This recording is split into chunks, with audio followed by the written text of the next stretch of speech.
Today I'm going to talk to you about how I used technology to enhance the learning of my students in an online research methods course, which had to be rapidly made fully online because of the COVID-19 crisis.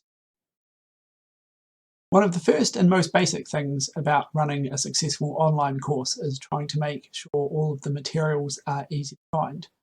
So this particular course has two groups of students enrolled in it at different levels, masters and bachelor students, but they share the same site in our virtual learning environment that you can see here.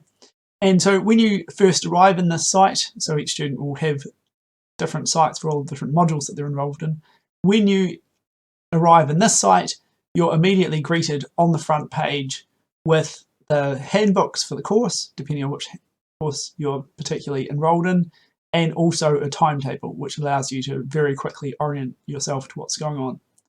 And then, as you can see over on the left, that each of the lines in this timetable here corresponds to a lesson page over here. So if you click through onto the lesson page, then has all the materials for that week. So here we've got the slides and the audio that go with that, some other questions and some more information here, and then a little bit of extra reading for the students down the bottom. The crisis occurred almost 2 weeks into our semester here, and so this meant that most of the teaching sessions in the course had already run, including a number which had already run in a blended format.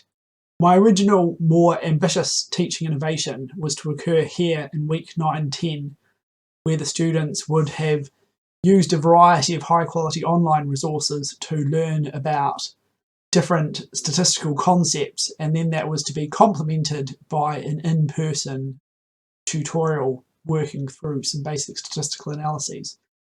So most of what I will be talking about here will be that what would have replaced that blended learning session. So originally there would have been quite a bit of wrapping at the start, talking them through what was going to happen and occur. So instead of doing that, my strategy was to try and introduce that as much as possible here on the lesson page for that learning. So starting off with a little bit about trying to address some student concerns about it and maybe why they should be paying attention to it, even if their final year project was not necessarily quantitative. Then talking a little bit about my choices to use some open learning materials, including some open source software, which would be much easier to download and install at home, which also comes with complementary open learning material. There's a link further down. So after some instructions on how to install that software, there's then a little bit of content here, which I'm just giving them some background revision on, so students who are already familiar with this can kind of skip over it. And there's also some optional learning here for people. So what I have here is trying to use the lesson page in a structured fashion, which gives the students the ability to find and locate the materials that they need in a variety of formats so that they can hopefully find something which is suitable to them and structure it in a way so that it's broken down into chunks. So we continue on down like that.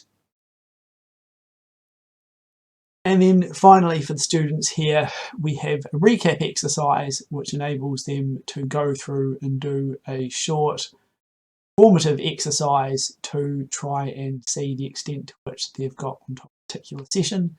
And then at the bottom of good resources for them, they have further questions. This is slightly meta. I'm taking a video of a video, but this is an example with the video turned off, with the sound turned off, of me stepping them through a particular statistical analysis. And one of the nice advantages of doing this kind of like asynchronous learning is that it's very easy for people to skip forwards and backwards, and a lot of video type software also means that if you're already familiar with it, you can also listen to it at sort of like 1.2 speed, so you can kind of like skip through the material very quickly. Due to the difficulties associated with trying to switch our students to a fully online course, we were very much under guidance not to overload the students with too many more additional tasks. So I didn't formally evaluate how the students found it, but in terms of engagement with the statistics, it's really clear that the students were engaged with it. So for example, This week 12 project management material that was released to the students, I think, on the 20th of May. There's 150 students in the class. So you can see across that week, they would have quite easily had a chance to look at that material. And then the following week, I ran an online tutorial on this day, which was reasonably well attended, and then followed up most of the responses with that for students who are not available to attend the online version. That material was posted in the forums, which